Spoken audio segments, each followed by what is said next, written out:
మిథున రాశి వారికి ఈ సంవత్సరం ఆదాయం 8, వ్యయం 11, రాజపూజ్యత 1, అవమానం 7, 5 అదృష్ట సంఖ్యగా భావించవచ్చు.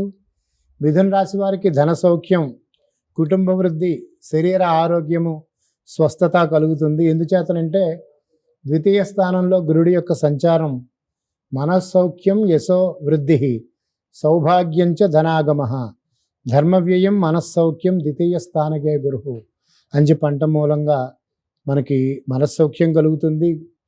మిథున రాశి వారికి వీరు తీర్థయాత్రలు చేయడం జరుగుతుంది, సంతోషంగా ఉంటారు.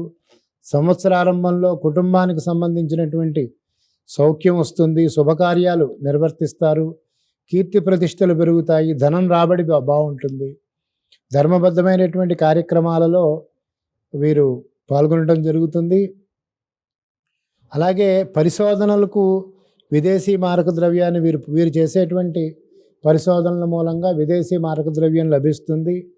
మధురమైనటువంటి స్వరంతో ఇతరులను ఆకట్టుకుంటారు. వాక్ పటిమతోటి సంపద వృద్ధి, అధికారం, హోదా మరియు ఆర్థిక భద్రత, కవులకు అయితే మంచి గుర్తింపు, పురస్కారాలు వస్తాయి. ఆరోగ్య విషయంలో గతం కంటే మెరుగ్గా ఉంటుంది. వీరి యొక్క స్వభావం రుజువర్తనం కలిగి సన్మార్గాన్ని అనుసరిస్తారు. అధికారులకి గుర్తింపు వస్తుంది, ఉద్యోగ ఉన్నతులు కలుగుతాయి. ఈ మిథున రాశి వారు గతం కంటే మానసికంగా ఉత్సాహంగా ఉంటారు.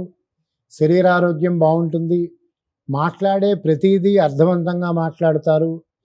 సంవత్సర ప్రారంభంలో సంతానానికి శుభకార్యాల నిర్వహణ గురించి తపన చెందుతారు. ఈ విధంగా ధర్మాధికారి అయినటువంటి శనేశ్వరుడు ఈ మిథున రాశి వారికి దశమ స్థానంలో సంచారం చేయటం మూలంగా ఉద్యోగ విషయాల్లో మెరుగైన ఫలితాలు, ప్రమోషన్లు సాధిస్తారు. ఈ మిథున రాశి వారు ఈ సంవత్సరం శ్రీ మహావిష్ణువుని పూజించాలి.